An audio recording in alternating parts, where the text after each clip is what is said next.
നമസ്കാരം, സ്വാഗതം. ഗസയ്ക്കും വെസ്റ്റ് ബാങ്കിനും നേരെ ഇസ്രായേൽ നടത്തുന്ന ആസൂത്രിതമായ വംശഹത്യാ പദ്ധതി 100 ദിവസങ്ങൾ പിന്നിടുകയാണ്. ഏറ്റവും ഭയാനകമായ കാഴ്ചകൾ കഴിഞ്ഞ 100 ദിവസങ്ങളായി നമ്മൾ ഗസയിൽ നിന്നും വെസ്റ്റ് ബാങ്കിൽ നിന്നും കണ്ടുകൊണ്ടേയിരിക്കുന്നു. എല്ലാ അർത്ഥത്തിലും ഒരു വംശഹത്യാ പദ്ധതിയാണ് എന്ന് ഉറപ്പുള്ളപ്പോഴും നമ്മുടെ ഈ ആധുനിക ലോകത്തിന് അതിന് തടയിടാൻ കഴിയുന്നില്ല എന്നതാണ് ഏറ്റവും വലിയ നിരാശ. ഇപ്പോൾ അന്താരാഷ്ട്ര നീതിന്യായ കോടതി ഇതൊരു വംശഹത്യയാണ് എന്ന് ചൂണ്ടിക്കാണിച്ചുകൊണ്ട് ദക്ഷിണാഫ്രിക്ക കൊടുത്ത കേസ് പരിഗണിച്ചുകൊണ്ടിരിക്കുകയാണ്. അതിന്മേൽ വരും ദിവസങ്ങളിൽ എന്തെങ്കിലും ഒരു റിമാർക്ക് വരും എന്ന് പ്രതീക്ഷിക്കുന്നു. അതേസമയം 100 ദിവസം നീണ്ടുന്ന ഈ പോരാട്ടം ഗസയുടെ നൊമ്പരത്തിൻ്റെതും അല്ലെങ്കിൽ ഗസയിലെ മരണവിലാപങ്ങളുടേതും മാത്രമല്ല, ഏറ്റവും വലിയ നരകയാതനക്കിടയിലും സ്വാതന്ത്ര്യം എന്ന മോഹത്തോട് സന്ധി ചെയ്യില്ല എന്ന അവരുടെ വളരെ തീക്ഷ്ണമായ പ്രഖ്യാപനം കൂടിയാണ്. അപ്പോൾ നമ്മുടെ ഈ തലമുറ അല്ലെങ്കിൽ ഈ കാലം കാണുന്ന ഏറ്റവും ഉദാത്തമായ ഒരു സ്വാതന്ത്ര്യ പോരാട്ടം എന്നുകൂടി അതിനെ വിളിക്കേണ്ടതാണ്.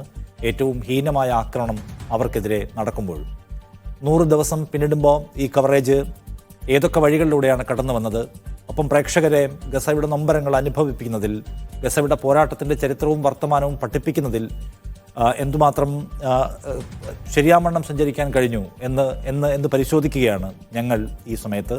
എന്നോടൊപ്പം മീഡിയ വൺ എഡിറ്റോറിയലിലെ അംഗങ്ങൾ തത്സമയം ചേരുന്നു. Editor Pramod Raman, managing editor C Dawood, senior news editor S A Ajims ഉണ്ട്. ഒപ്പം കഴിഞ്ഞ 100 ദിവസമായിട്ട് മീഡിയ വണ്ണിൻ്റെ ഗസ ഡെസ്കിൻ്റെ ചുമതല വഹിക്കുന്ന ബി കെ സുഹൈലും. ആദ്യം പ്രമോദ് രാമൻ, എഡിറ്റർ കഴിഞ്ഞ ഒരു 100 ദിവസമായിട്ട് കണ്ടിന്യൂസ് ആയിട്ട് ഏറ്റവും അധികം സമയം മാറ്റിവെച്ച ഒരു വാർത്ത ഏതാണ് മീഡിയ വൺ ചോദിച്ചാൽ അത് ഗസയുമായി ബന്ധപ്പെട്ടതാണ്. ഗസയുടെ പോരാട്ടത്തിൻ്റെ, അവരനുഭവിക്കുന്ന യാതനയുടെ കഥകൾക്ക് വേണ്ടി മാക്സിമം സമയം മാറ്റിവെച്ചിട്ടുണ്ട്. പലപ്പോഴും വലിയ ഇവൻറ്റുകളെ മാറ്റിവെച്ചുകൊണ്ട് ഗസയ്ക്ക് കൂടുതൽ സമയം കൊടുക്കാൻ തീരുമാനിച്ചിട്ടുണ്ട്. അപ്പോൾ ഈ 100 ദിവസം പിന്നിടുന്ന ഈ കവറേജിനെ കുറിച്ച് പ്രേക്ഷകരോട് ഈ ഷോ തുടങ്ങുമ്പോൾ ആദ്യം പറയാനുള്ളത് എന്താണ്? അത്രയും മുന്തിയ പരിഗണന കൊടുത്തുകൊണ്ട് പോവേണ്ടതുണ്ട് എന്ന ഒരു എഡിറ്റോറിയൽ നയത്തെക്കുറിച്ച്. നിഷാദ്, ഇതിൽ നമ്മളെ സംബന്ധിച്ചിടത്തോളം ഒക്ടോബർ 7 ഹമാസിന്റെ ആക്രമണം ഉണ്ടായത് മുതൽ ആ നിമിഷം തൊട്ട് ഇപ്പോൾ ഈ 100 ദിവസം പിന്നിടുന്ന സമയം വരെയും നമ്മൾ വളരെ ജാഗരൂകരായി ഈ വാർത്ത പിന്തുടരുകയായിരുന്നു എന്ന് പ്രേക്ഷകർക്ക് നന്നായി അറിയാം. കാരണം അവരെ സംബന്ധിച്ചിടത്തോളം അത് സ്ക്രീനിലുണ്ടായിരുന്നു. ഒരു വാർത്ത നമ്മൾ അന്ന് മുതൽ ഈ 100 ദിവസമായി ഒരു വാർത്ത മുഴുവൻ സമയം നമ്മുടെ സ്ക്രീനിൽ ഉണ്ടായിട്ടുണ്ടെങ്കിൽ അത് ഗസയാണ്. കാരണം അത് നമ്മളെ സംബന്ധിച്ചിടത്തോളം വലിയൊരു ധാർമ്മികമായ ഉത്തരവാദിത്വമാണ് എന്നാണ് നമ്മൾ മനസ്സിലാക്കിയത്. കാരണം അവിടുത്തെ ഈ പോരാട്ടം ആരംഭിച്ചതിന് ശേഷം ഓരോ സന്ദർഭത്തിലും ഓരോ നിമിഷത്തിലും അവിടെ നിന്ന് വന്നുകൊണ്ടിരിക്കുന്ന പുതിയ വിവരങ്ങൾ, വാർത്തകൾ, ദൃശ്യങ്ങൾ, ഇതെല്ലാം തന്നെ അപ്പോൾ തന്നെ പ്രേക്ഷകരിൽ എത്തിക്കേണ്ട ഉത്തരവാദിത്തം ഏറ്റെടുക്കുക എന്ന നിലയിലേക്ക്, അത് കേവലം ഒരു വാർത്താ മാധ്യമം എന്ന നിലയിൽ സംഭവിക്കുന്നത് മാത്രമല്ല, ആ ഉത്തരവാദിത്വം ഏറ്റെടുത്ത് ലോകം മുഴുവനുമുള്ള മലയാളികൾക്കാവട്ടെ, അതുപോലെ തന്നെയുള്ള ഇതോട് ചേർന്ന് നിൽക്കുന്ന മനുഷ്യർക്കാവട്ടെ, അവർക്ക് എത്തിക്കുക എന്ന് പറഞ്ഞ ഒരു ദൗത്യമാണ് നമ്മൾ ഏറ്റെടുത്തത്. നിങ്ങൾക്ക് തന്നെ അറിയാം, ഇപ്പോ നിഷാദിനും ദാവൂദിനും അജിൻസിനും ഒക്കെ തന്നെ അറിയാം, ഔട്ട് ഓഫ് ഫോക്കസിൽ നമ്മൾ ഈ വിഷയം എത്രത്തോളം ചർച്ച ചെയ്തു എന്നുള്ളത്. കേവലം ടി-വിയിലെ വാർത്ത നൽകൽ മാത്രമല്ല, ഔട്ട് ഓഫ് ഫോക്കസിൽ അതിന്റെ ഓരോ വശവും, അതേ തുടർന്ന് പ്രേക്ഷകർ, ആ പ്രോഗ്രാമിന്റെ പ്രേക്ഷകർ നമുക്ക് നൽകിക്കൊണ്ടിരുന്ന ഫീഡ്ബാക്ക് മുഴുവൻ നോക്കിക്കഴിഞ്ഞാൽ അറിയാം. ഓരോ വാർത്തയോടും എങ്ങനെയാണ്, ഓരോ വാർത്തയെയും എങ്ങനെയാണ് നമ്മൾ കാണേണ്ടത്, അതിൻ്റെതായിട്ടുള്ള ഒരു പെർസ്പെക്റ്റീവിൽ അതിനെ എങ്ങനെ കാണണം, അതിന്റെ ചരിത്രം, രാഷ്ട്രീയം, ഇതെല്ലാം ഉൾപ്പെടുത്തിക്കൊണ്ട് എങ്ങനെയാണ് അതിനെ വായിച്ചെടുക്കേണ്ടത് എന്നതിനെ കുറിച്ച് ഒരു വ്യക്തമായ ധാരണ നമുക്ക് നൽകുന്നതിന് സാധിച്ചിട്ടുണ്ട്. പ്രത്യേകിച്ച് ദാവൂദിനെ പോലെ ഒരാൾ അവിടെ സന്ദർശിക്കുകയും പുസ്തകം എഴുതുകയും ഒക്കെ ചെയ്തിട്ടുള്ള ഒരാൾ നമ്മുടെ ഈ വിഷയത്തിൽ നൽകിയിട്ടുള്ള വിവരണങ്ങൾ വളരെ വളരെ പ്രധാനപ്പെട്ടതായിരുന്നു. അപ്പൊ അതോടൊപ്പമാണ് നമ്മുടെ ഗാസ ഡെസ്ക് എന്ന് പറയും. ഗസ ഡെസ്ക് പ്രവർത്തിച്ചത് ഈ 24 hours ഒരു തരത്തിലും ഒരു വാർത്തയും നമ്മൾ പ്രേക്ഷകരിൽ എത്തിക്കാതിരുന്നുകൂടാ എന്ന നിശ്ചയദാർഢ്യത്തോടുകൂടി തന്നെയായിരുന്നു. അതിന് പല ഘട്ടങ്ങൾ ഉണ്ടായിട്ടുണ്ട്. നമുക്കിപ്പോ ഈ സമയത്ത് തന്നെ നമുക്കറിയാം, പലതരം ഘട്ടങ്ങൾ കടന്നുപോയി. എന്നിട്ടും ഇത് ഈ അനുസ്യൂതം തുടരുകയാണ് ഇസ്രായേലിന്റെ ആക്രമണം എന്നുള്ളതാണ്. അതിൽ ഒരു പ്രത്യേകിച്ച് എടുത്തു പറയേണ്ട ഒരു കാര്യം, ഇപ്പൊ നമുക്കറിയാം, ഈ 100 ദിവസമൊക്കെ ആകുമ്പോഴേക്കും നമ്മൾ കാണുന്നത് എന്താ, വാർത്ത എല്ലായിടത്തും അത് സമയങ്ങളിൽ ചിലപ്പോൾ വരുന്നുണ്ടാവും. വലിയ പിന്നെ ഈ പറയുന്ന തരത്തിലുള്ള മുഖ്യധാരയിലുള്ള മറ്റ് മാധ്യമങ്ങൾ, കേരളത്തിൽ നിന്നുള്ള മാധ്യമങ്ങളിൽ തന്നെ പലരും വാർത്ത അത്യാവശ്യം അപ്ഡേറ്റ് ചെയ്ത് കൊടുക്കുന്നുണ്ട്. പക്ഷെ അതിലൊരു സ്ഥിരത എന്ന് പറയുന്ന ഒരു കമ്മിറ്റ്മെന്റ്, അതായത് ഒരു പ്രതിബദ്ധത ആ വാർത്തയോട് കാണിക്കുമോ എന്ന് ചോദിച്ചാൽ നമുക്ക് ഉറപ്പില്ല. പക്ഷെ നമ്മളെ സംബന്ധിച്ചിടത്തോളം അത് ആ തലക്കെട്ടില്ലാതെ ഈ 100 ദിവസവും നമ്മുടെ ന്യൂസ് ബുള്ളറ്റിനുകൾ പോയിട്ടില്ല. ഗസയിൽ നിന്നുള്ള വാർത്ത തലക്കെട്ടാവാതെ പോയിട്ടില്ല. കാരണം വെച്ചാൽ അത് അത്രയും വലിയൊരു, ഇന്നത്തെ കാലഘട്ടത്തിൽ ലോകത്ത് നടക്കുന്ന അത്രയും വലിയൊരു ഒരു എന്താ പറയാ, ഒരു വംശഹത്യ എന്ന നിലയിൽ പറയാവുന്ന തരത്തിലുള്ള, അതും പ്രത്യേകിച്ച് സ്ത്രീകളും കുഞ്ഞുങ്ങളും ഇങ്ങനെ തുരുതുരാ കൊല്ലപ്പെടുന്ന ഒരു സാഹചര്യം, അത് തന്നെ അതിനെ ഏറ്റവും പ്രധാനപ്പെട്ട വാർത്തയാക്കുന്നു. അതോടൊപ്പമാണ് നമ്മൾ കാണേണ്ടത് പിന്നെ പലസ്തീൻ ജനതയുടെ പോരാട്ടത്തിന്റെ ചരിത്രം നോക്കിക്കഴിഞ്ഞാലും ഈ പിന്നെ ഇത്തവണത്തെ ഈ ഗസ യുദ്ധത്തിന് വരുന്ന ഒരു പ്രാധാന്യം. അപ്പൊ ഇത് രണ്ടും കണക്കിലെടുക്കുമ്പോൾ നമ്മൾ അതോടൊപ്പമായിരുന്നു സഞ്ചരിച്ചത്. ഒട്ടും തന്നെ അതിനകത്തൊരു ഗ്യാപ്പ് വരാത്ത രീതിയിൽ നമ്മൾ മുഴുനീളം അതോടൊപ്പം ഉണ്ടായിരുന്നു. നമ്മളെ ശ്രദ്ധിച്ചവർക്കും നിരീക്ഷിച്ചവർക്കും അറിയാം. അത് ലോക മാധ്യമങ്ങൾ എങ്ങനെയാണോ കൈകാര്യം ചെയ്തിരുന്നത് അതിന് സമാനമായ നിലയിലേക്ക് അൽ ജസീറയുടെയൊക്കെ കവറേജ് നമ്മൾ കാണുന്നതാണ്. അപ്പൊ അതിന് തുല്യമായ നിലയിലേക്ക് നമുക്ക് ഈ പ്രേക്ഷകരെ എത്തിക്കാനുള്ള ഒരു ചുമതല നമ്മൾ ഏറ്റെടുക്കുകയാണ് ഉണ്ടായത് എന്ന് പറയാം. നിഷാന്ത്, എഡിറ്റർ, ഞാൻ ചോദിക്കുന്നത്, ഇപ്പോൾ ഒക്ടോബർ 7 ഹമാസിന്റെ ഒരു പ്രത്യാക്രമണം, ദീർഘകാലമായിട്ടുള്ള ഒരു കോൺഫ്ലിക്റ്റിന്റെ ഭാഗമായിട്ടുള്ള ഒരു പ്രത്യാക്രമണം ഉണ്ടാവുന്നു, അതിന് ഇസ്രായേൽ തിരിച്ചടിക്കുന്നു. അപ്പോൾ ഹമാസ് എന്തോ ചെയ്തു, ചുണ്ടങ്ങ കൊടുത്തു, വലിയ വഴുതനങ്ങ വാങ്ങിയല്ലേ എന്ന നിഷ്കളങ്ക ബുദ്ധിയിൽ ഒറ്റ നോട്ടത്തിൽ കണ്ട ഒരുപാട് മനുഷ്യർ നമ്മുടെ ചുറ്റും ഉണ്ടായിരുന്നല്ലോ. അതിനപ്പുറം ഈ കോൺഫ്ലിക്റ്റിന്റെ ചരിത്രം എന്താണ്, ഗസയുടെ ഭാഗത്തുള്ള നീതിയുടെ എലമെന്റ്സ് എന്തൊക്കെയാണെന്നുള്ള എഡ്യൂക്കേഷൻ പ്രോസസ്സ് എന്തുമാത്രം നന്നായി ചെയ്യാൻ കഴിഞ്ഞു എന്നാണ് വിചാരിക്കുന്നത്? അത് ശരിയാണ്. ഞാനും അത് തന്നെയാണ് സൂചിപ്പിച്ചത്. ആ എഡ്യൂക്കേഷൻ പ്രോസസ് എന്ന് പറഞ്ഞ് ഒരുപക്ഷെ കേരളത്തില് ഇപ്പോ നിഷാദിനറിയാം, പ്രധാനപ്പെട്ട രാഷ്ട്രീയ പാർട്ടികളുടെ നേതൃത്വത്തിൽ ഫലസ്തീൻ പിന്തുണ റാലി അല്ല ഐക്യദാർഢ്യ റാലികൾ നടന്നു. CPM-ന്റെ ആദ്യം CPM-ന്റെ പിന്നെ ഭാഗത്തുനിന്നുണ്ടായി, പിന്നീട് കോൺഗ്രസ് അത് നടത്തിയപ്പോ മുസ്ലിം ലീഗ് വലിയ റാലി നടത്തുന്നു. അതെല്ലാം എന്ന് പറയുന്നത് ഈ ഒരു വിഷയത്തിലേക്ക് ആളുകളെ എത്തിക്കാനും അല്ലെങ്കിൽ ഉദ്ബോധിപ്പിക്കാനുമുള്ള ശ്രമമായിരുന്നു. പക്ഷെ അതിലേക്ക് എത്തിക്കുന്നതിൽ ഈ വാർത്തയെ അതിന്റെ പ്രത്യേകമായ ചരിത്ര സന്ധിയിൽ എങ്ങനെയാണ് നമ്മൾ കാണേണ്ടത് എന്ന് പ്രേക്ഷകർക്ക് പറഞ്ഞു കൊടുക്കുന്നതിൽ നമ്മൾ പുലർത്തിയ ഒരു ജാഗ്രത, അതാണ് ഒരുപക്ഷെ ഞാൻ വിചാരിക്കുന്നത് കൂടുതൽ അതിന് പ്രേരകമായിട്ടുണ്ടാവുക എന്ന് തന്നെയാണ്. അപ്പൊ അതൊരു പ്രധാനപ്പെട്ട കാര്യമാണ്. ഇന്നിപ്പോ ഈ രാഷ്ട്രീയ പാർട്ടികളുടെയൊക്കെ പിന്നെ ഐക്യദാർഢ്യ സമ്മേളനങ്ങളോ ഒന്നും നടക്കുന്നില്ല. അത് അത്രയും ദിവസങ്ങൾക്കുള്ളിൽ ഒരുപക്ഷെ അവർക്കും അതൊരു ശീലമായി കഴിഞ്ഞ പോലെയാണ്. ഇപ്പൊ ഗസ വാർ എന്ന് പറഞ്ഞു കഴിഞ്ഞാൽ ആരും അത് ഇനിയിപ്പോ പ്രത്യേകിച്ച് എന്താണ് അതിനെക്കുറിച്ച് പറയാനെന്ന നിലയിലേക്ക് പോയിട്ടുണ്ടോ എന്ന് നമുക്കറിയില്ല. പക്ഷെ നമുക്കറിയാം, നമുക്ക് അങ്ങനെ ഒരു നിലപാടെടുക്കാൻ കഴിയില്ല. നമ്മൾ ഇത്രയും നാള് വിരാപകൽ ഇല്ലാതെ ഇതോടൊപ്പം നിൽക്കുന്നതും ഇനി എത്ര നാൾ, ഇന്നലെ നെതന്യാഹു പറഞ്ഞ എന്താണ്, ഒരു സംശയവും വേണ്ട, അവസാനം വരെ വിജയം ഉണ്ടാവും വരെ പോരാടും എന്നുള്ളത്. എന്താണ് ഇവരുടെ ഈ വിജയം എന്നുള്ളത് നമുക്ക് മനസ്സിലാവുന്നില്ല. എന്തായാലും അതുവരെ ഇത് തുടരുമെന്നാണ്. അങ്ങനെ തുടരുന്നുണ്ടെങ്കിൽ യഥാർത്ഥത്തിൽ അതോടൊപ്പം ഒരു സംശയവും കൂടാതെ മുഴുവൻ സമയം ഉണ്ടാവുക എന്നത് തന്നെയാണ് നമ്മുടെ കമ്മിറ്റ്മെന്റ് എന്നുള്ളതാണ്. കാരണം ഇതങ്ങനെ വിട്ടുകൊടുക്കാൻ കഴിയുന്ന ഒരു കളിയല്ല എന്നതാണ് ഇതിന്റെ ചരിത്രവും രാഷ്ട്രീയവും. Yes, thank you. BK Suhail കൂടി എന്നോടൊപ്പം ഉണ്ട്. സുഹൈൽ കഴിഞ്ഞ 100 ദിവസമായിട്ട് ഗസ ഡെസ്കിന്റെ ചുമതല വഹിക്കുന്നു. സുഹൈൽ, ഞാൻ ആദ്യം ചോദിക്കുന്ന കാര്യം, 100 ദിവസം ഗസ ഈ പോരാട്ടത്തിന്റെ, സഹനത്തിന്റെ, അല്ലെങ്കിൽ ചോരപ്പുഴയുടെ മരണങ്ങളുടെ വലിയ പലതരത്തിലുള്ള സംഗതികൾ വന്നുകൊണ്ടേയിരിക്കുകയാണ്. അപ്പോൾ അതിൻ്റെ ഒരു അനുഭവം പറയാമോ കഴിഞ്ഞ 100 ദിവസത്തെ? തീർച്ചയായും ഈ 100 ദിവസങ്ങൾ എന്ന് പറയുമ്പോൾ എന്നെ സംബന്ധിച്ചിടത്തോളം ജീവിതത്തിൽ തന്നെ ഏറ്റവും സങ്കീർണമായ, ഏറ്റവും ദുരിതപൂർണമായ ഒരു 100 ദിവസം തന്നെ ആയിരുന്നു എന്ന് നമുക്ക് പറയേണ്ടി വരും. കാരണം അത്രയും ഭീകരമായിട്ടുള്ള കാര്യങ്ങളാണ് ഗസയിൽ നിന്ന് വന്നുകൊണ്ടിരിക്കുന്നത്. അത് നമുക്ക് സ്വാഭാവികമായും കുറേ ആളുകളോട് നമ്മൾ സംസാരിച്ചപ്പോൾ അവർ പറഞ്ഞത്, അവർ കുറച്ച് ദിവസങ്ങൾ കഴിയുമ്പോൾ അതൊന്ന് മാറ്റിവെക്കുന്നു, ഏതെങ്കിലും എൻ്റർടൈൻമെൻറ്റിലേക്ക് പോകുന്നു എന്നൊക്കെയാണ്. നമ്മെ സംബന്ധിച്ചിടത്തോളം അതിന് സാധ്യമല്ലാതെ നിൽക്കുന്നു. ഓരോ ദിവസവും നമുക്കിത് നമ്മുടെ ജോലിയുടെ ഭാഗമായി പൂർണ്ണമായും ഇതിൽ തന്നെ കേന്ദ്രീകരിക്കേണ്ടി വരുന്നു. അത് രാത്രിയെന്നോ പകലെന്നോ വ്യത്യാസമില്ലാതെ പൂർണ്ണമായും ഇത് ഉൾക്കൊള്ളേണ്ട ഒരു സാഹചര്യം ഉണ്ടാകുന്നു. നേരത്തെ എഡിറ്ററെല്ലാം സൂചിപ്പിച്ചതുപോലെ തന്നെ ഇത് മറ്റൊരർത്ഥത്തിൽ ഇതൊരു ഇൻഫർമേഷൻ വാർ കൂടിയാണ്. ഈ വാറിൽ നമ്മൾ അതിൻ്റെ ഭാഗമാണ് എന്ന നിലയിൽ തന്നെയാണ് മലയാളത്തിൽ നമ്മൾ പ്രവർത്തിച്ചുകൊണ്ടിരുന്നത്.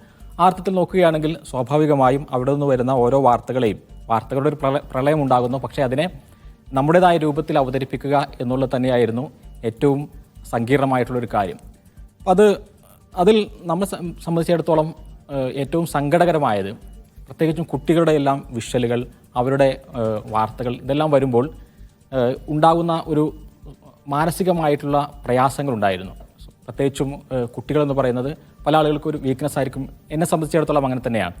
അപ്പോൾ ആ ഒരു ദൃശ്യങ്ങൾ, അതേപോലെ തന്നെ ഗസയിലെ ദുരിതം, നമ്മൾ ഈ വാർത്തകളിൽ കാണുന്നത് മാത്രമല്ല ദുരിത ചിത്രങ്ങൾ, അതിനേക്കാൾ കൂടുതൽ ഇപ്പോൾ അവിടെ പ്രവർത്തിച്ചുകൊണ്ടിരിക്കുന്ന ചില മാധ്യമപ്രവർത്തകർ, അതേപോലെ തന്നെ യൂട്യൂബിൽ വാർത്തകൾ ചെയ്തുകൊണ്ടിരിക്കുന്ന ആളുകൾ, അതേപോലെ ഇവിടെ നിന്ന് പോയിട്ടുള്ള ഡോക്ടർമാർ, നഴ്സുമാർ, അവരുമൊക്കെ ആയിട്ട് നമ്മൾ ബന്ധപ്പെടാറുണ്ട്.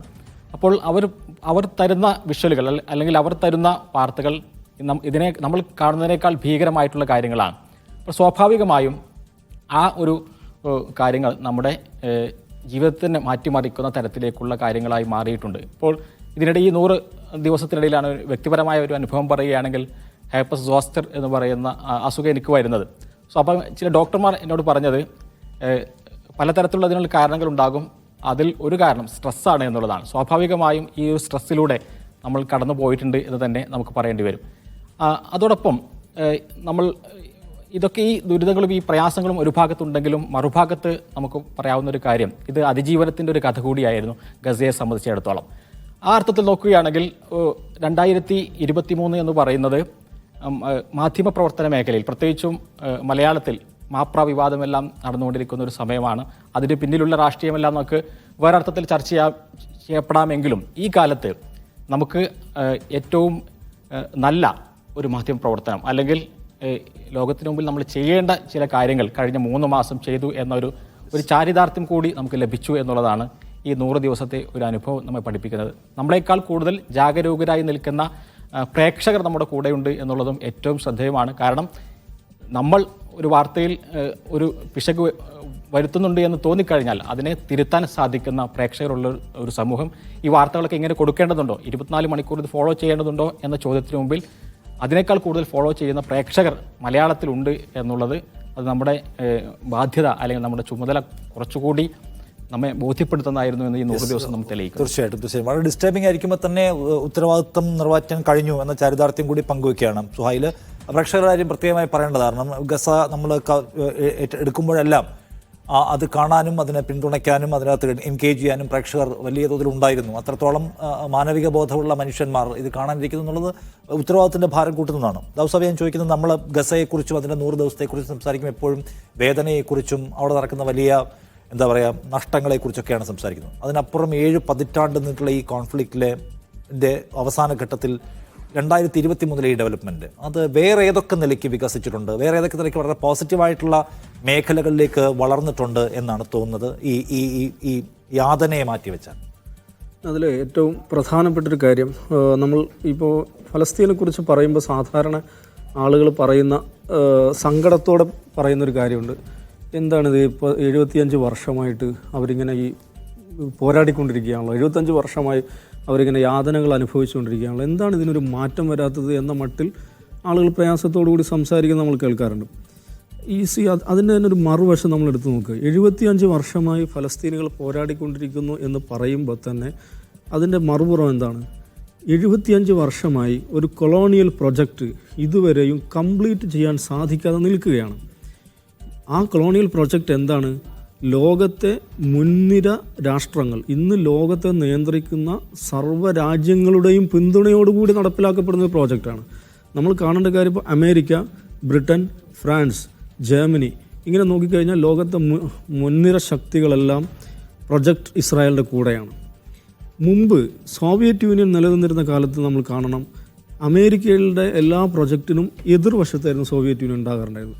പക്ഷേ ഇസ്രായേലിൻ്റെ കാര്യത്തിൽ സോവിയറ്റ് യൂണിയനും ആ പ്രൊജക്റ്റിൻ്റെ കൂടെയായിരുന്നു.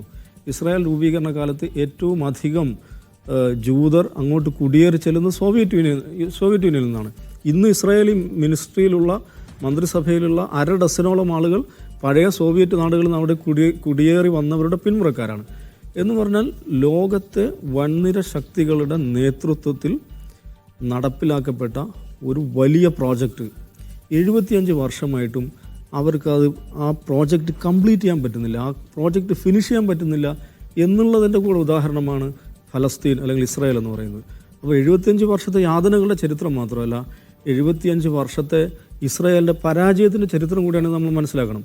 ഇത് നമ്മൾ കാണേണ്ടത് എങ്ങനെയെന്ന് ചോദിച്ചാൽ, ഈ നിലക്കുള്ള സെറ്റ്ലർ കൊളോണിയൽ പ്രൊജക്റ്റുകൾ ലോകത്ത് മറ്റിടങ്ങളിൽ നടപ്പിലാക്കപ്പെട്ട ശ്രദ്ധിക്കുക. ഇപ്പം അമേരിക്ക എന്ന് നമ്മൾ എടുക്കുക.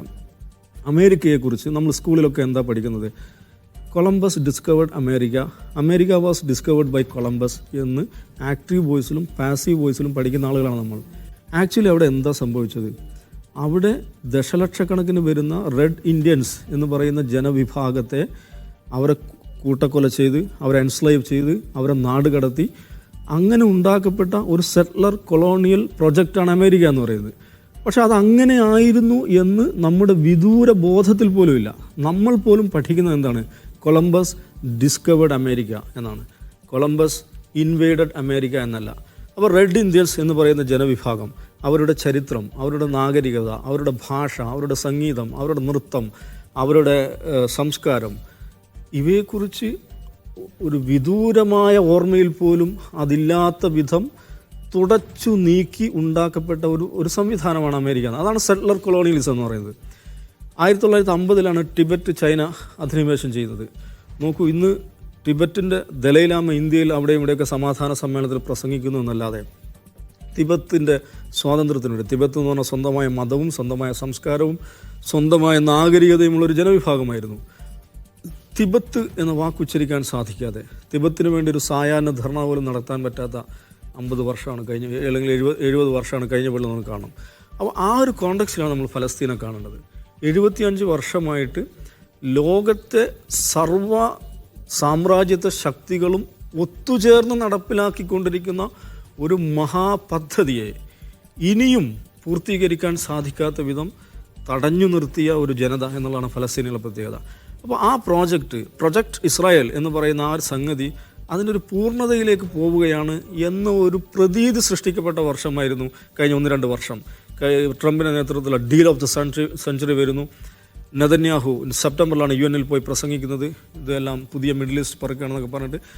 ആ ഒരു സാഹചര്യത്തിലാണ് ഈ പറയുന്ന ഇസ്രായേൽ എന്ന് പറയുന്ന ഒരു ഭൗതികാസ്തിത്വം, ഒരു മെറ്റീരിയൽ ബീങ്, ഒരു കൺസെപ്ച്വൽ ബീങ്, ഇസ്രായേൽ എന്ന് പറയുന്ന സങ്കല്പത്തെയും ഇസ്രായേൽ എന്ന് പറയുന്ന അസ്തിത്വത്തെയും അതിൻ്റെ ചരിത്രത്തിലെ ഏറ്റവും മാരകമായ പ്രഹരം ഏൽപ്പിച്ചുകൊണ്ടുള്ള ഒരു ചെറുത്തുനിൽപ്പ് സംഭവിക്കുന്നത്. അതാണ് ഒക്ടോബർ 7 പ്രത്യേകത എന്ന് പറയുന്നത്. അതുകൊണ്ടാണ് ഒക്ടോബർ 7-ഉം അതിനുശേഷമുണ്ടായ സംഭവങ്ങളും ഇന്ന് ലോകത്തെ ഏറ്റവും പ്രധാനപ്പെട്ട ഹെഡ്ലൈൻ, ഏറ്റവും പ്രധാനപ്പെട്ട വാർത്ത. ഇപ്പോൾ കേരളത്തിൽ നമ്മളെ ഇത് ഇത്ര ഗൗരവത്തിൽ ചെയ്യുന്നുള്ളൂ എന്നത് ഒരു വസ്തുതയായിരിക്കും തന്നെ നിഷ ശ്രദ്ധിക്കണം. ലോകത്തെ പ്രധാനപ്പെട്ട മാധ്യമ സ്ഥാപനങ്ങളെല്ലാം കഴിഞ്ഞ 100 ദിവസമായിട്ട് അവരുടെ പ്രധാന വാർത്ത ഇതാണ്. നമ്മൾ ഏത് രാജ്യത്ത്, അമേരിക്കയിലാവട്ടെ, ബ്രിട്ടനിലാവട്ടെ, ഫ്രാൻസിലാവട്ടെ, ലോകത്തിലുള്ള മുൻനിര മാധ്യമ സ്ഥാപനങ്ങളിലെല്ലാം ഏറ്റവും പ്രധാനപ്പെട്ട ഹെഡ്ലൈൻ ഈ 100 ദിവസം ഇത് തന്നെയാണ്. എന്തുകൊണ്ടാണെന്ന് ചോദിച്ചാൽ ഇതൊരു ചരിത്രപരമായിട്ടുള്ള പ്രസക്തിയാണ്. 23,000 മനുഷ്യരാണ് അവിടെ കൊല്ലപ്പെട്ടിട്ടുള്ളത്. പക്ഷേ ശ്രദ്ധിക്കണം, സിറിയയിൽ 5,80,000 ആളുകൾ കൊല്ലപ്പെട്ടിട്ടുണ്ട്. അപ്പോൾ യമനിൽ 2 ലക്ഷത്തോളം ആളുകൾ കൊല്ലപ്പെട്ടിട്ടുണ്ട് കഴിഞ്ഞ 10-12 വർഷത്തിനിടയിൽ. അപ്പോൾ ആ ഒരു പ്രശ്നത്തിന് പോലും ഇല്ലാത്ത ഇത്രയും അധികം ആളുകൾ കൊല്ലപ്പെട്ട സിറിയ തൊട്ടടുത്ത് കിടക്കുമ്പോഴും എന്തുകൊണ്ട് ഗസ, ഫലസ്തീൻ ഒരു ഇൻ്റർനാഷണൽ ഹെഡ്ലൈനായി 100 ദിവസം നിലനിൽക്കുന്നു ചോദിച്ചാൽ ചരിത്രത്തിലും നാഗരികതയിലും മനുഷ്യൻ്റെ ഭാവിയിലും അതേൽപ്പിച്ചിട്ടുള്ള അതിൻ്റെ പ്രഹരശേഷി, അതിൻ്റെ ആഘാതശേഷി അത്രയും ഗുരുതരവും ഗൗരവപ്പെട്ടതാണ് എന്നുള്ളതാണ്. ഓക്കെ, അജിംസി, 100 ദിവസത്തെ പോരാട്ടം പലതരത്തിലുള്ള ചർച്ചകൾ ഉണ്ടാക്കുന്നുണ്ട്. ലോകത്ത് ഇതുവരെ ഈ വിഷയത്തിനകത്ത് ഇടപെടുകയും അഭിപ്രായം പറയാൻ രാജ്യങ്ങൾ വരുന്നു. ലോകത്താകമാനം 100-ലധികം രാജ്യങ്ങളിലെ ജനക്കൂട്ടങ്ങൾ ഫ്രീ പലസ്തീൻ എന്ന മുദ്രാവാക്യം ഉയർത്തിക്കൊണ്ട് തെരുവിലിറങ്ങുന്നു. പലസ്തീൻ കോസ് ന്യായമാണെന്ന് വിചാരിക്കുന്ന ആളുകളുടെ എണ്ണം ലോകത്ത് കൂടുകയാണെന്നുള്ള സർവേ റിപ്പോർട്ടുകൾ പുറത്തു വരുന്നു. ചോദിക്കുന്നത്, ആധുനിക ലോകം കാണുന്ന ഏറ്റവും വലിയ സംഘർഷ ഭൂമികയിൽ ഒന്നായിട്ട് ഇപ്പോൾ അത് മാറിയിട്ടുണ്ട്. സ്വതന്ത്ര ഫലസ്തീൻ രാഷ്ട്രം എന്ന അടിസ്ഥാന ആവശ്യത്തിലേക്ക് ഇതിന് സഞ്ചരിക്കാൻ കഴിയുന്നുണ്ടോ, അതോ ഇത് ചരിത്രത്തിൽ ആവർത്തിക്കപ്പെടുന്ന ഒരു സംഘർഷഘട്ടം മാത്രമാണോ? ഇല്ല, ഈ ദുരാഷ്ട്ര സിദ്ധാന്തം എന്നൊരു ആശയം ടേബിളിലുണ്ട്. പക്ഷെ ആ ആശയം ജനങ്ങൾക്കിടയിൽ ഉണ്ടായിരുന്നില്ല. കഴിഞ്ഞ 20 വർഷമായിട്ടുണ്ടായിരുന്നില്ല. ജനങ്ങൾക്കിടയിൽ അതിനുശേഷം ഈ 20 വർഷത്തിനിടയ്ക്ക് എത്ര തവണ ഗസ ഇസ്രായേൽ അറ്റാക്ക് ചെയ്തു, 2,000-3,000 ആളുകളെ കൊന്നിട്ടുണ്ട്. ദിവസങ്ങളോളം 1 മാസത്തോളം 1.5 മാസത്തോളം നീണ്ടു നിൽക്കുന്ന ആക്രമണങ്ങൾ ഉണ്ടായിട്ടുണ്ട്. പക്ഷേ ഇപ്പോൾ ഉണ്ടാകുന്ന അത്ര ആ ലാർജർ സ്കെയിലല്ല എങ്കിൽ പോലും. പക്ഷേ ഇത്തവണത്തെ ഏറ്റവും പ്രധാനപ്പെട്ട പ്രത്യേകത നിഷാദ് ശ്രദ്ധിച്ചിട്ടുണ്ടാവും. ഇപ്പോൾ 23,000 ആളുകൾ കൊല്ലപ്പെട്ടു. അതിൽ ഏതാണ്ട് 150ഓളം ആളുകൾ മാധ്യമപ്രവർത്തകരാണ്. മുമ്പ് ഇങ്ങനെ ആക്രമണം നടത്തുമ്പോൾ 100 മാധ്യമപ്രവർത്തകരോ ഒന്നും കൊല്ലപ്പെടുന്നുണ്ടായിരുന്നില്ല. ഇത്തവണ ആക്രമണം തുടങ്ങിയ ആദ്യത്തെ 2 ദിവസത്തിനുള്ളിൽ ഇസ്രായേൽ അറ്റാക്ക് ചെയ്ത റോയിട്ടേഴ്സിൻ്റെ വാഹനമാണ് ആദ്യം അറ്റാക്ക് ചെയ്യുന്ന മാധ്യമം. എന്തുകൊണ്ടായിരിക്കും റോയിട്ടേഴ്സ്? കാരണം റോയിട്ടേഴ്സാണ് ലോകത്തെ ഒരുപാട് മാധ്യമ സ്ഥാപനങ്ങൾക്ക് ഈ ഫലസ്തീനിൽ നിന്നുള്ള ഫീഡ് കൊടുക്കുന്നത്. അവരാദ്യം അറ്റാക്ക് ചെയ്യുന്ന അവരുടെ വാഹനമാണ്. പിന്നീട് നിരന്തരം മാധ്യമപ്രവർത്തകരെ ആക്രമിക്കുന്നു. 130 പേര് കൊല്ലപ്പെട്ടു എന്ന് പറഞ്ഞാൽ ഈ 130 മാധ്യമപ്രവർത്തകർ, അതിൽ ഫലസ്തീനിൽ നിന്നുള്ള സ്വതന്ത്ര ജേർണലിസ്റ്റുകളുണ്ട്, ലോകത്തുള്ള വിവിധ മാധ്യമ സ്ഥാപനങ്ങളുടെ ബ്യൂറോകളിൽ പ്രവർത്തിക്കുന്ന ആളുകളുണ്ട്. ഈ 130 പേരെ കൊല്ലുന്നത് എന്താണെന്ന് വെച്ചാൽ ഇതൊരു ഇൻഫർമേഷൻ വാർഫെയറിൻ്റെ ഭാഗമായിട്ടാണ്. കാരണം ഇതിനു മുമ്പ് ഇപ്പോൾ റോയിട്ടേഴ്സ് ആകട്ടെ അല്ലെങ്കിൽ മറ്റേതെങ്കിലും അന്താരാഷ്ട്ര BBC-യുടെ കാര്യം നമുക്കറിയാം, എത്രമാത്രം പക്ഷപാതപരമായാണ് ഈ കോൺഫ്ലിക്റ്റ് റിപ്പോർട്ട് ചെയ്യുക എന്നുള്ളത്. റോയിട്ടേഴ്സാണ് താരതമ്യേന സ്വതന്ത്രമായിട്ട് ഈ കാര്യങ്ങൾ, അതുകൊണ്ടാണ് അവർ ആദ്യം അറ്റാക്ക് ചെയ്തത്. അതുകൂടാതെ ഫലസ്തീനിൽ നിന്നുള്ള സ്വതന്ത്ര ജേർണലിസ്റ്റുകൾ സാമൂഹിക മാധ്യമങ്ങൾ വഴി പുറത്തേക്ക് വിട്ടുകൊണ്ടിരുന്ന ദൃശ്യങ്ങളും വിവരങ്ങളും അതാണ് ഇന്ന് ലോകം മുഴുവൻ ഡെസിമിനേറ്റ് ചെയ്യപ്പെടുകയും ഈ സ്വതന്ത്ര ഫലസ്തീൻ എന്ന ഒരു ആവശ്യത്തിന് അനുകൂലമായൊരു പൊതുജനവികാരം ഉണ്ടാക്കിയെടുക്കാൻ സാധിച്ചത്. അതുകൊണ്ടാണ് അവരെ ടാർഗറ്റ് ചെയ്ത് കൊല്ലുന്നത്. അപ്പോൾ ഇത്തവണത്തെ ക്ലാഷിലെ ഏറ്റവും പ്രധാനപ്പെട്ട പ്രത്യേകത ഒരു പെർസെപ്ഷൻ ചേഞ്ച് ചെയ്തു എന്നുള്ളതാണ്. എന്താണ് ഈ ക്ലാഷ് എന്നുള്ളത് ആളുകൾക്ക് മനസ്സിലാകുന്നത്, ഹിസ്റ്ററി ആളുകൾക്ക് മനസ്സിലാവുന്നു. അവിടെ നടക്കുന്നത് എന്താണ്, ജനസൈഡ് തുല്യമായ കൂട്ടക്കൊലയാണെന്നുള്ള ആളുകൾക്ക് മനസ്സിലാവുന്നു. ഇസ്രായേൽ എന്ന ഒരു ഇല്ലീഗൽ രാജ്യം, അതിന് നിലനിൽക്കാനേ അർഹതയില്ല എന്ന് ജനങ്ങൾ ആവർത്തിച്ച് പറയുന്നു. അതിവിടെയല്ല, ഏഷ്യൻ കൺട്രീസിലല്ല, പ്രധാനമായും പാശ്ചാത്യ രാജ്യങ്ങളിലെ രാഷ്ട്രീയക്കാരും പാശ്ചാത്യ രാജ്യങ്ങളിൽ നിന്നുള്ള പൊതുജനങ്ങളും ഈ കാര്യം ആവർത്തിച്ച് വിളിച്ച് പറയുന്നു. മുമ്പും ഈ യുദ്ധവിരുദ്ധ റാലികളും യുദ്ധവിരുദ്ധ പ്രൊട്ടസ്റ്റൊക്കെ ഉണ്ടായിട്ടുണ്ട് പാശ്ചാത്യ രാജ്യങ്ങൾ. പ്രത്യേകിച്ചും ഈ ഇറാഖ് അധിനിവേശവും അതുപോലെ അഫ്ഗാൻ അധിനിവേശവും അമേരിക്ക നടത്തുമ്പോഴൊക്കെ വലിയ തോതിൽ പാശ്ചാത്യ നഗരങ്ങളിൽ റാലികൾ ഉണ്ടായിട്ടുണ്ട്, യുദ്ധവിരുദ്ധ റാലികൾ. പക്ഷേ അതുപോലെയല്ല ഇത്തവണത്തെ പ്രത്യേകത എന്താണെന്ന് വെച്ചാൽ അന്ന് നാം കണ്ടതിനേക്കാൾ വലിയ തോതിലുള്ള പ്രൊട്ടസ്റ്റുകൾ എല്ലായിടത്തും. ഇപ്പോൾ ലണ്ടനിൽ ഇന്നലെ നടന്നത് 5 ലക്ഷം പേരുടെ റാലിയാണ്. 5 ലക്ഷം പേരുടെ റാലി ലണ്ടൻ പോലൊരു നഗരത്തിൽ നടക്കണമെങ്കിൽ എത്ര ആളുകൾ വീടുകളിൽ നിന്ന് ഈ കോസിന് വേണ്ടി ഇറങ്ങി പുറപ്പെട്ടിട്ടുണ്ടെന്ന് ആലോചിച്ച് നോക്കുക. അവരെത്ര എഫേർട്ട് അതിന് വേണ്ടി എടുത്തിട്ടുണ്ട്. ഇതാരും പ്രത്യേകമായി രാഷ്ട്രീയ പാർട്ടികൾ പണം കൊടുത്ത് സംഘടിപ്പിക്കുന്ന പരിപാടിയൊന്നുമല്ല. ജനങ്ങൾ വോളണ്ടറിലി ഇറങ്ങി തെരുവിലേക്ക് ഇറങ്ങുന്ന റാലികളാണ് നടക്കുന്നത്. അപ്പോൾ അതിനർത്ഥം ഈ ഇൻഫർമേഷൻ വാർഫെയറിൽ ഇസ്രായേൽ തോറ്റിരിക്കുന്നു. കാരണം ഇതുവരെ അന്താരാഷ്ട്ര മാധ്യമങ്ങളെയും അതുപോലെ ഡിപ്ലോമാറ്റുകളെയൊക്കെ ലോബി ചെയ്തുകൊണ്ട് അവർ ഉണ്ടാക്കിയെടുത്തൊരു നറേറ്റീവ് കംപ്ലീറ്റ് മാറി കഴിഞ്ഞു. അപ്പോൾ ഇതാണ് ഒന്നാമത്തെ കാര്യം. 2, ലോകത്തെ എല്ലാ രാജ്യങ്ങളും, ഒട്ടുമിക്ക രാജ്യങ്ങളിലും ഈ നടക്കുന്ന സംഘർഷം എന്താണെന്നുള്ളത് വ്യക്തമായി കഴിഞ്ഞു. മുമ്പ് ഹമാസ് ഭീകരർ ഭീകരാക്രമണം നടത്തിയെന്ന് മലയാളത്തിലൊക്കെ എഴുതിക്കൊണ്ടിരുന്ന മാധ്യമങ്ങൾ അത് കേരളത്തിൽ പോലും മാറ്റാൻ തയ്യാറായി.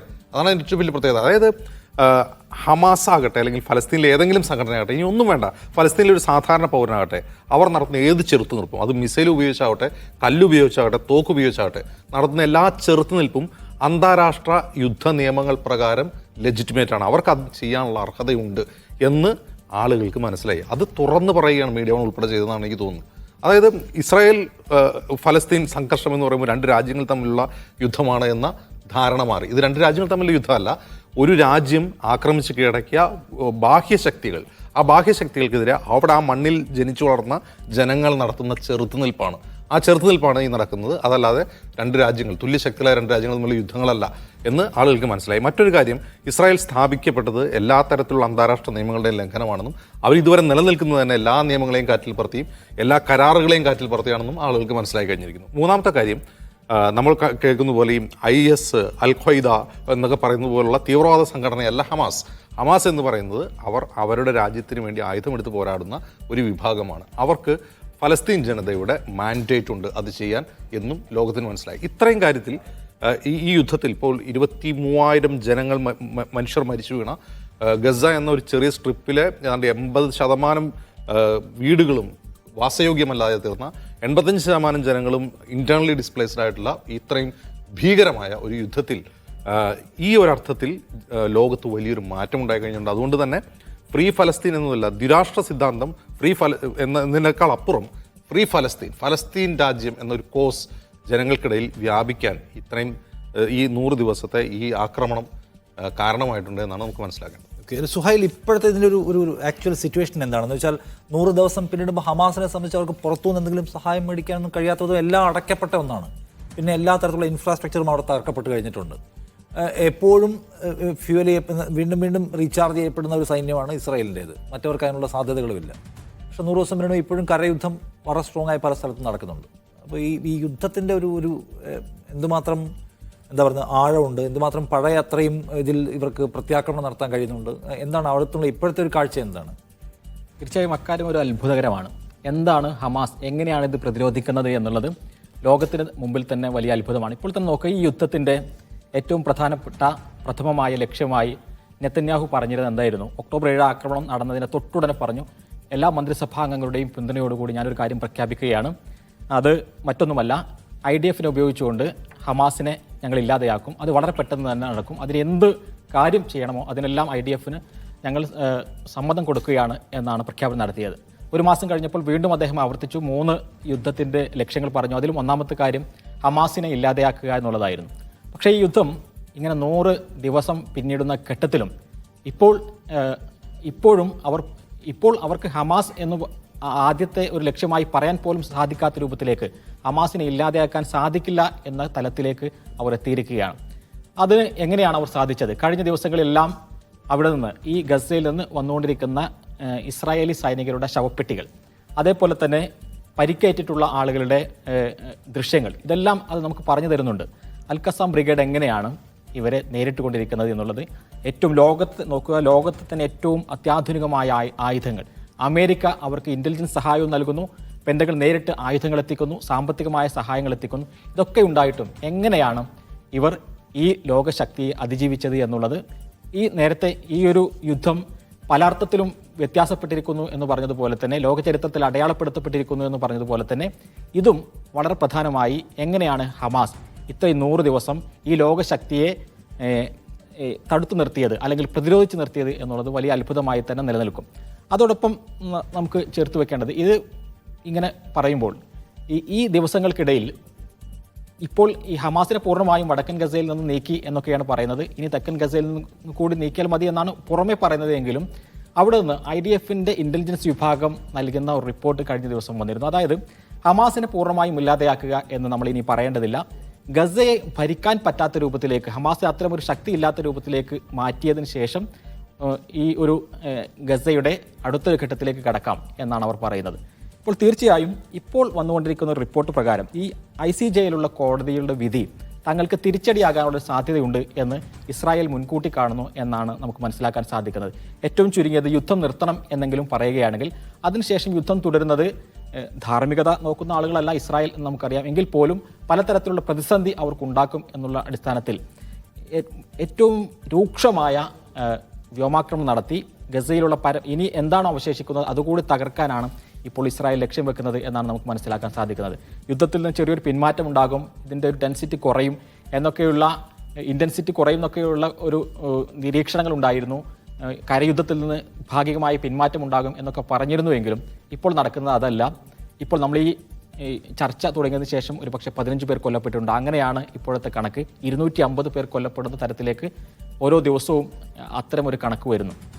അപ്പോൾ തീർച്ചയായും ഈ യുദ്ധം ഇങ്ങനെ മുന്നോട്ട് പോകുന്നതിന് നമ്മൾ മറുഭാഗത്ത്, അതാണ് നമ്മൾ ഇൻഫർമേഷൻ വാർ എന്ന് പറയുന്നത്, അമേരിക്ക ഈ യുദ്ധം വ്യാപിക്കാതിരിക്കാൻ ഇടപെടുന്നു. അതേപോലെ തന്നെ അമേരിക്കക്ക് ഈ ഇസ്രായേലിനെ പലതരത്തിലുള്ള പിൻവലിക്കുന്നു എന്നൊക്കെയുള്ള വാർത്തകൾ വരുന്നുണ്ട്. എങ്കിലും പൂർണ്ണമായും അമേരിക്കയുടെ സഹായം ഇപ്പോഴും അവർക്ക് ലഭിച്ചുകൊണ്ടിരിക്കുന്നു, അല്ലെങ്കിൽ ഇത് തുറന്നുകൊണ്ടിരിക്കുന്നു എന്ന് തന്നെയാണ് നമുക്ക് പറയാൻ സാധിക്കുക. അതുകൊണ്ട് തന്നെ വരും ദിവസങ്ങളിലും നെതന്യാഹുവിനെ സംബന്ധിച്ചിടത്തോളം അദ്ദേഹം യുദ്ധം ഇങ്ങനെ തന്നെ തുടരാനാണ് അദ്ദേഹം ലക്ഷ്യം വെക്കുന്നത്. ഇപ്പോൾ ഈ 100 ദിവസം പിന്നിടുന്ന ഘട്ടത്തിൽ നമുക്ക് നോക്കുക, ഗസക്കുള്ളിൽ നിന്ന് ഹമാസിനെതിരെ ശക്തമായൊരു വികാരമുണ്ടാകും ഇത്രയും വലിയ ആക്രമണം നടക്കുമ്പോൾ എന്നാണ് ലോകമാകെ വിചാരിച്ചത്.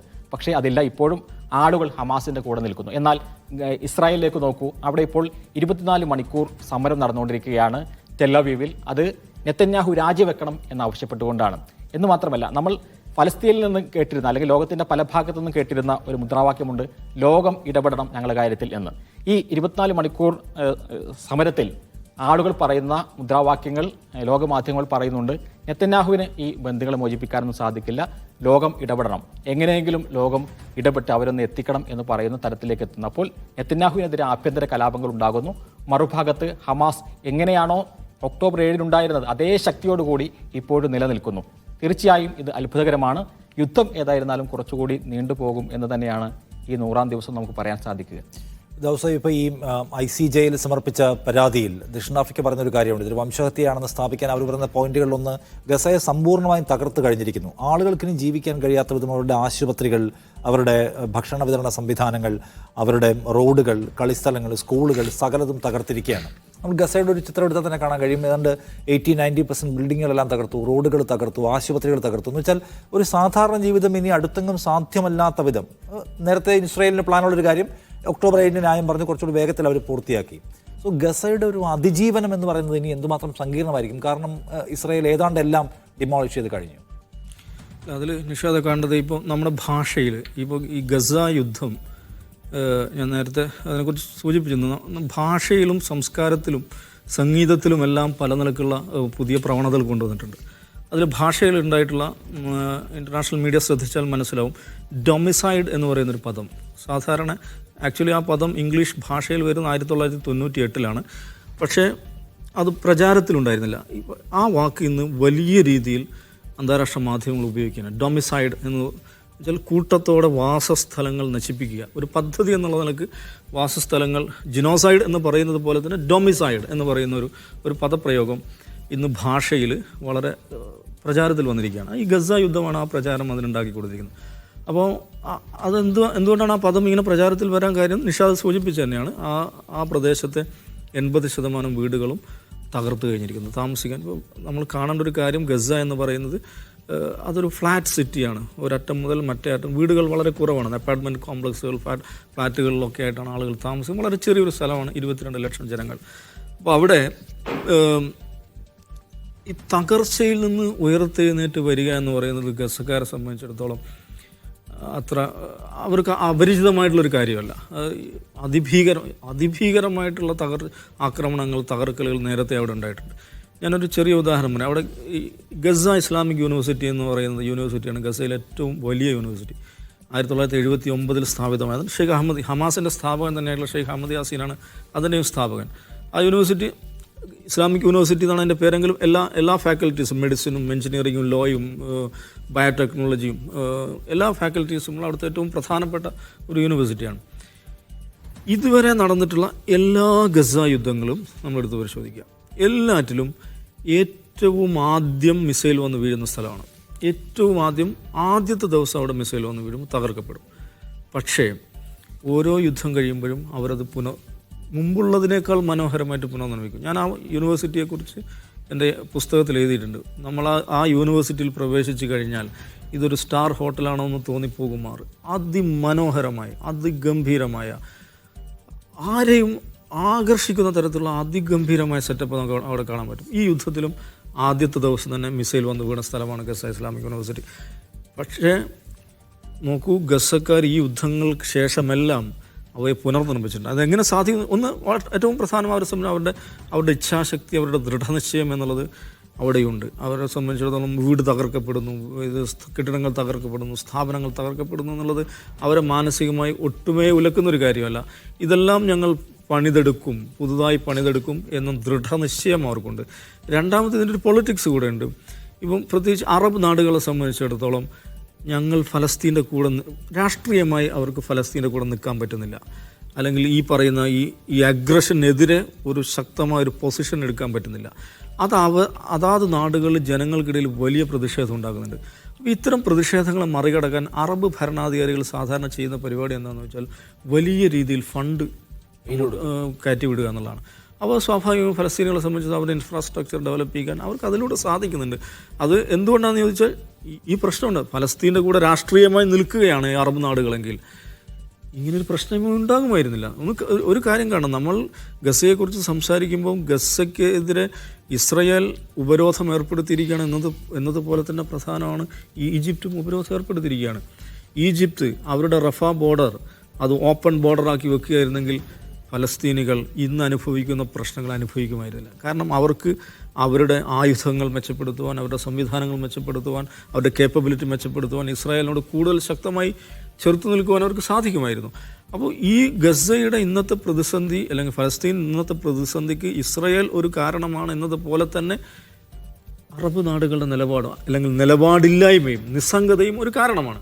അപ്പോൾ ആ നിസ്സംഗതയും നിലപാടില്ലായ്മയും അതാത് ജനസമൂഹങ്ങളിൽ നിന്ന് മറച്ചു വെക്കാൻ വേണ്ടി അവർ ഗസയിലേക്ക് ഫണ്ട്, അതെല്ലാ യുദ്ധങ്ങൾക്ക് ശേഷം സംഭവിക്കുന്ന ഒരു കാര്യമാണ്, ഫണ്ട് കയറ്റി വിടുക അല്ലെങ്കിൽ റീകൺസ്ട്രക്ഷൻ, റീഹാബിലിറ്റേഷൻ എന്നൊക്കെ പറയുന്ന ആ പ്രൊജക്റ്റുകൾ നടക്കും. അതുകൊണ്ട് ഗസയുടെ പുനർനിർമ്മാണം എന്ന് പറയുന്നത് അത്ര ആശങ്കപ്പെടുന്ന ഒരു കാര്യമാവില്ല. ഗസക്കാരെ സംബന്ധിച്ചിടത്തോളം അവർ കോൺസെൻട്രേറ്റ് ചെയ്യുന്ന, അവർ ഏകാഗ്രതയോടുകൂടി അവരുടെ മനസ്സും ശരീരവും വെച്ചിരിക്കുന്നത് ഒറ്റ കാര്യത്തിലാണ്, അത് ചെറുത്തുനിൽപ്പ് എന്ന് പറയുന്ന ആശയത്തിലാണ്.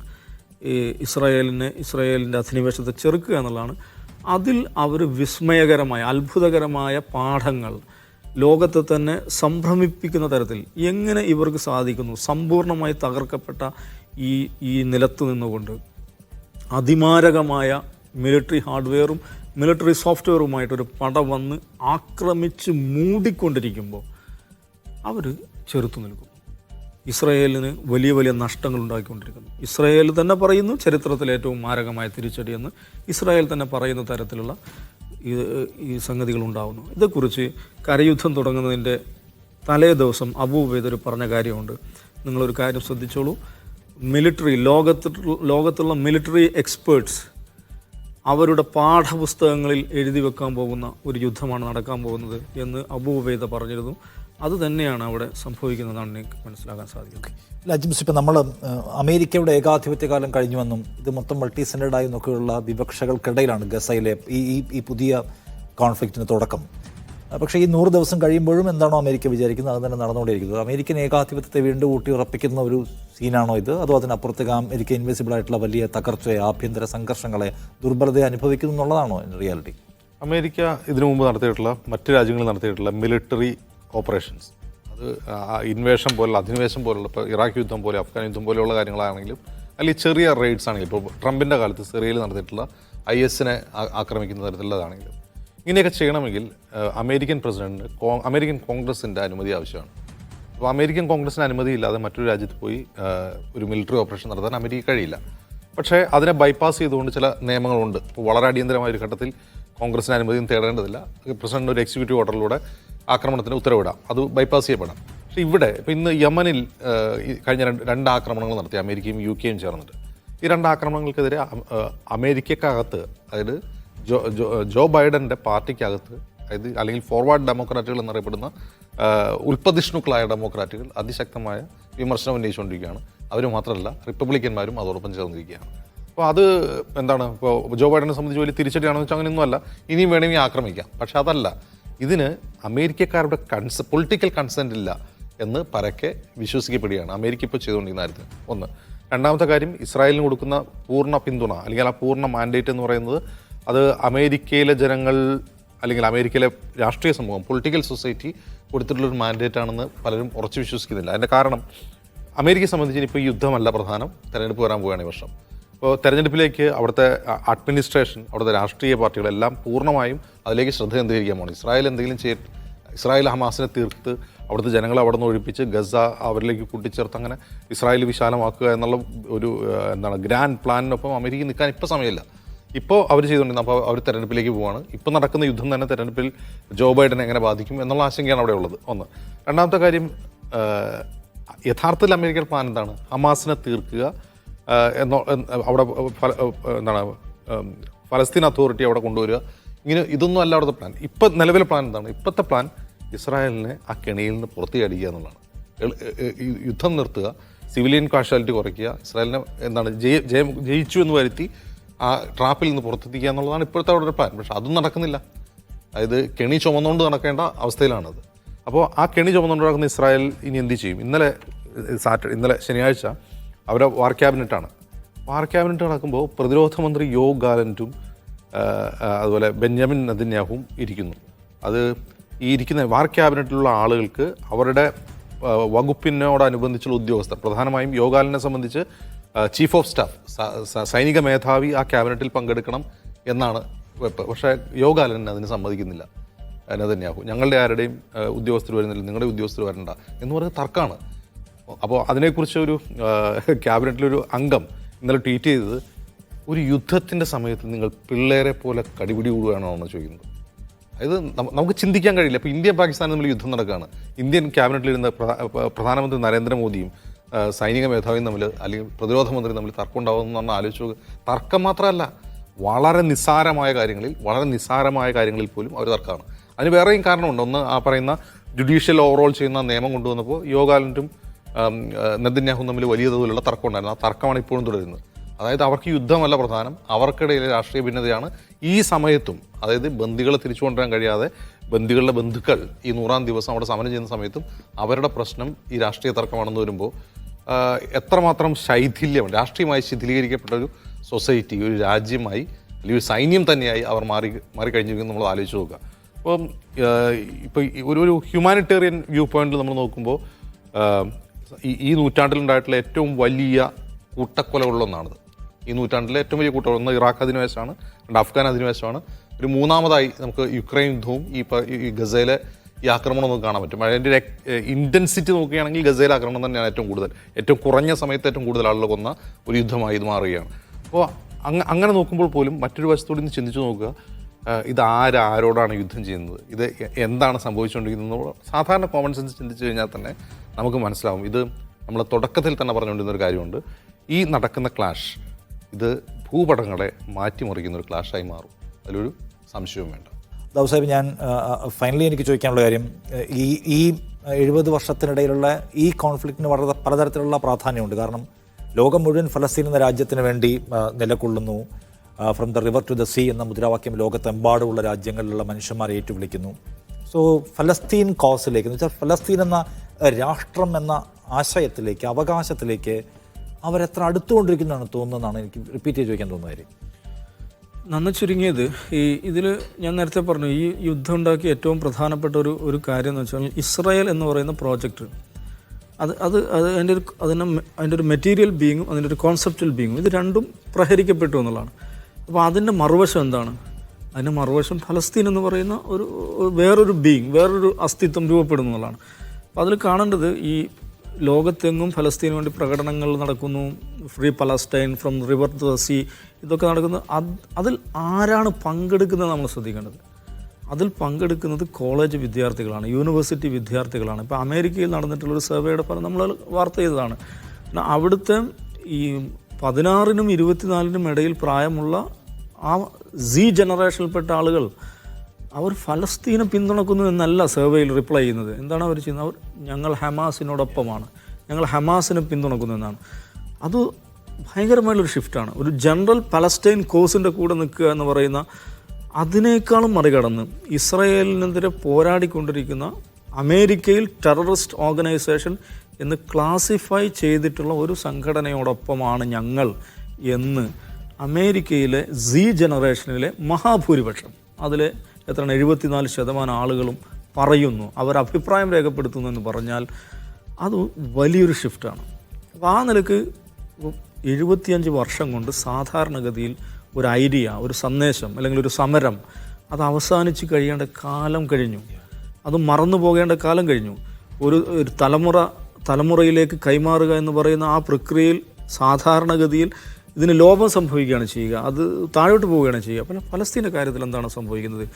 തലമുറ മാറി വരുമ്പോഴേക്ക് അതിൻ്റെ തീക്ഷ്ണതയും അതിൻ്റെ വൈകാരികതയും അതിൻ്റെ ആഴവും വർദ്ധിക്കുകയാണ്. നോക്കൂ നിഷാദ, ഈ ഫലസ്തീനികൾ 1948 പുറത്താക്കപ്പെട്ട ഫലസ്തീനികൾ, ലോകത്തിൻ്റെ വിവിധ ഭാഗങ്ങളിൽ അഭയാർത്ഥി ക്യാമ്പുകളിൽ കഴിയുന്ന അവരുണ്ടല്ലോ, അവർ സൂക്ഷിച്ചു വെക്കുന്ന 2 വസ്തുക്കൾ എന്താ അറിയുമോ? ഒന്ന് താക്കോലാണ്. അവർ അന്ന് ഇറങ്ങിപ്പോരുമ്പോൾ ആ വീട് പൂട്ടാൻ ഉപയോഗിച്ചിട്ടുള്ള താക്കോൽ. രണ്ടാമത്തേത് അന്നത്തെ അവരുടെ വീടിൻ്റെയും ഭൂസ്വത്തിൻ്റെയും ഡീഡ്. ഇത് രണ്ടും അവരുടെ ക്യാമ്പുകളിൽ, അഭയാർത്ഥി ക്യാമ്പുകളിൽ സൂക്ഷിച്ചു വെക്കുകയും മരണപ്പെടുമ്പോൾ അടുത്ത തലമുറയ്ക്ക് ഒരു വസിയത്തായിട്ട് കൈമാറി പോരുകയും ചെയ്യുന്ന 2 വസ്തുക്കളാണ്. എന്തിനു വേണ്ടിയാണ്? ഫലസ്തീൻ എന്ന് പറയുന്ന ബോധം, നമ്മുടെ നാട്, നമ്മുടെ മണ്ണ്, നമ്മുടെ ഭൂമി, ആ ബോധം തലമുറയായിട്ട് അവർ കൈമാറ്റം ചെയ്യുകയാണ്. നഖ്ബ എന്ന് പറയുന്ന, നഖ്ബയാണ് ഫലസ്തീനികൾ ദുരന്തം എന്ന് പറയുന്നത്. നഖ്ബയുടെ ചിഹ്നമായിട്ട്, സിമ്പിളായിട്ട് അവർ സ്വീകരിച്ചിരിക്കുന്നത് എന്താണ്? താക്കോലാണ്. അപ്പോൾ ഈ താക്കോല്, ഈ നമ്മുടെ വീട് 48 നമ്മൾ വിട്ടേച്ച് പോയ വീട് ഒരു നാൾ നമ്മൾ പോയി തുറന്നിരിക്കും എന്ന സന്ദേശമാണ് അവർ ഈ താക്കോൽ കൈമാറ്റം ചെയ്യുമ്പോൾ ചെയ്യുന്നത്. ആ ഒരു സംഗതി ഉണ്ടല്ലോ, അത് ലോകം മുഴുവൻ ഏറ്റെടുക്കുന്നു. അത് അമേരിക്കയിലെയും UK കോളേജ് വിദ്യാർത്ഥികൾ, ക്യാമ്പസിലെ കുട്ടികൾ അവർ ഏറ്റെടുക്കുന്നു എന്നുള്ളതാണ്. അവർ കൂടെ ആ മുദ്രാവാക്യത്തിൻ്റെ ഭാഗമാകുന്നു എന്നുള്ളതാണ് ഇപ്പോൾ സംഭവിച്ചിരിക്കുന്നത്. അത് നിശ്ചയമായും പലസ്തീൻ കോസിൻ്റെ ചരിത്രത്തിലെ ഒരു വലിയ ഷിഫ്റ്റാണ്. സുഹൈൽ, ഇപ്പോൾ നമ്മളിപ്പോൾ വിചാരിക്കേണ്ടതാണ് അന്താരാഷ്ട്ര നീതിന്യായ കോടതിയിൽ നിന്ന് എന്തെങ്കിലും ഒരു തീരുമാനമോ പരാമർശമോ വരുന്നതിന് മുൻപ് വളരെ മാസീവായിട്ടുള്ളൊരു ബോംബിംഗ് അവർ തുടങ്ങാൻ പോകുന്നതാണോ? സ്വാഭാവികമായി അങ്ങനെയാണ് നമ്മൾ മനസ്സിലാക്കുന്നത്. കാരണം UN ഏജൻസികളിലൊക്കെ വർക്ക് ചെയ്യുന്ന ആളുകൾ, അതേപോലെ തന്നെ ചില അന്താരാഷ്ട്ര വിദഗ്ധരെല്ലാം പറയുന്നത് ആ തരത്തിലേക്ക് കാര്യങ്ങൾ നീങ്ങുന്നു എന്നുള്ളതാണ്. കാരണം നമ്മൾ നോക്കുക, ഇപ്പോൾ ഓരോ ദിവസം ചെല്ലുന്തോറും ഇതിൻ്റെ കാഠിന്യം വർദ്ധിക്കുകയാണ്. ചെറിയ കുട്ടികൾ അടക്കമുള്ള ആളുകളെ എവിടെയാണോ മനുഷ്യർ തിങ്ങിപ്പാർക്കുന്നത് ആ ഇടങ്ങളിലെല്ലാം കൂടുതൽ രൂക്ഷമായ ആക്രമണങ്ങൾ നടത്തുകയാണ്. അപ്പോൾ ഇനിയുള്ള ദിവസങ്ങളിൽ ഏതെങ്കിലും ഒരു ഘട്ടത്തിൽ ഇത് അവസാനിപ്പിക്കുകയാണ് എങ്കിൽ പോലും ഒരു 30,000-ലേക്ക് മരണസംഖ്യ എത്തിക്കാനുള്ള ഒരു പദ്ധതി ഇപ്പോൾ തന്നെ ഈ ബിൽഡിങ്ങുകൾക്കിടയിൽ കുടുങ്ങിക്കിടക്കുന്ന 7,000 ആളുകളുടെ എണ്ണം ഈ 24,000-ലേക്ക് വെച്ച് കഴിഞ്ഞാൽ ഇപ്പോൾ തന്നെ 30,000-ന് മുകളിലാണ് മരണസംഖ്യ എന്ന് നമുക്കറിയാം. അപ്പോൾ ഇപ്പോൾ ഹമാസ് ആരോഗ്യ മന്ത്രാലയം പറയുന്ന കണക്കുകൾ പ്രകാരം തന്നെ 30,000-ലേക്കെങ്കിലും അതെത്തിക്കാനുള്ള ഒരു പദ്ധതിയിലേക്ക് കാര്യങ്ങൾ പോകുന്നു എന്ന് നമ്മൾ മനസ്സിലാക്കുന്നു. എന്ന് മാത്രമല്ല, ഇപ്പോൾ ഈ ബന്ദികളെ മോചിപ്പിക്കണം എന്നാവശ്യപ്പെട്ടുകൊണ്ടുള്ള ഈ ആവശ്യം കൂടുതൽ ശക്തമാവുകയും 100 ദിവസം ഒട്ടും സഹിക്കാനാവാത്തതാണ് എന്ന നിലയിലേക്ക് കാര്യങ്ങൾ പോവുകയും ചെയ്യുമ്പോൾ ഇതല്ലാതെ മറ്റൊന്നും ചെയ്യാൻ സാധിക്കാത്ത രൂപത്തിലേക്ക് കൂടി നെതന്യാഹു സർക്കാർ മാറുകയാണ്. ഇതല്ലാതെ എന്താണ് പദ്ധതി എന്നുള്ള ചോദ്യത്തിന് ഉത്തരം നൽകാനും സാധിക്കുന്നില്ല. അപ്പോൾ അതുകൊണ്ട് തന്നെ വരും ദിവസങ്ങളിൽ പലരും പ്രതീക്ഷിച്ചിരുന്നത് ഇതിൻ്റെ ഒരു ഇൻറ്റൻസിറ്റി കുറയുകയും ഒരു പരിമിതമായ അറ്റാക്കുകൾ അതിൻ്റെ ഭാഗമായിട്ടാണ് ഇപ്പോൾ ഹൂത്തികളെ അടക്കമുള്ള ആക്രമിക്കുന്നത്. ഇറാഖിലേക്കും ഇറാനിലേക്കും ഒക്കെയുള്ള ആക്രമണങ്ങൾ ഗസയിൽ നിന്ന് പതുക്കെ പിൻവാങ്ങുന്നതിൻ്റെ ചില സൂചനകളാണ് എന്നൊക്കെ വ്യാഖ്യാനിക്കപ്പെട്ടിരുന്നു. പക്ഷേ അതൊട്ടും ശരിയല്ല എന്ന് നമുക്ക് കഴിഞ്ഞ ദിവസങ്ങളിൽ ബോധ്യപ്പെടുന്നു. ഇപ്പോഴും ഈ 100-ാം നാളിലും റഫ അതിർത്തിയിലടക്കമുള്ള ആളുകളെ ഇപ്പോൾ ഒരു ബ്രെഡിൻ്റെ കഷ്ണം കയ്യിൽ പിടിച്ചിരിക്കുന്ന 2 വയസ്സുള്ളൊരു കുട്ടിയെയാണ് കഴിഞ്ഞ 24 മണിക്കൂറിനിടെ കൊലപ്പെടുത്തിയത്. ആ ചിത്രവുമേന്തിക്കൊണ്ടാണ് പിതാവ് ലോകത്തിന് മുമ്പിൽ പറയുന്നത് ഇപ്പോഴും ഈ നരഹത്യ ഇസ്രായേൽ നടത്തിക്കൊണ്ടിരിക്കുകയാണ്, തുടരുകയാണ് എന്നുള്ളത്. അപ്പോൾ അതുകൊണ്ട് തന്നെ ഈ യുദ്ധം നെതന്യാഹു പറയുന്നത് പോലെ തന്നെ അദ്ദേഹത്തിൻ്റെ സ്വയം രക്ഷയ്ക്ക് വേണ്ടി, ഇസ്രായേലിൻ്റെ സെക്യൂരിറ്റിക്ക് വേണ്ടിയല്ല, അദ്ദേഹത്തിൻ്റെ സ്വന്തം സെക്യൂരിറ്റിക്ക് വേണ്ടി വരും ദിവസങ്ങളിൽ തീക്ഷണമായി തന്നെ തുടരും. ആരെങ്കിലും ഒരു കടിഞ്ഞാൻ ഇട്ടിട്ടില്ലെങ്കിൽ എന്ന് തന്നെയാണ് നമ്മൾ മനസ്സിലാക്കേണ്ടത്. യെസ്, ലോകം നോക്കി നിൽക്കെ വലിയ തോതിലുള്ള ഹീനമായ ഒരു വംശഹത്യാ പദ്ധതി അരങ്ങേറുന്നു എന്നതാണ് ഏറ്റവും വലിയ കാര്യം. ഒറ്റ നോട്ടത്തിൽ ഗസയുടെ കാഴ്ച യാതനയുടേതാണെങ്കിലും അതിനപ്പുറം അത് സ്വാതന്ത്ര്യം എന്ന അഭിലാഷത്തിൻ്റെ, അതിനുവേണ്ടിയുള്ള തീക്ഷ്ണമായ നിലകൊള്ളലിൻ്റെ കഥ കൂടിയാണെന്ന് നമുക്ക് ഈ 100-ാം ദിവസത്തിൽ ഉറപ്പായിട്ടും എടുത്തു പറയേണ്ടതാണ്. നമ്മൾ ഈ പരിപാടി അവസാനിപ്പിക്കുകയാണ്.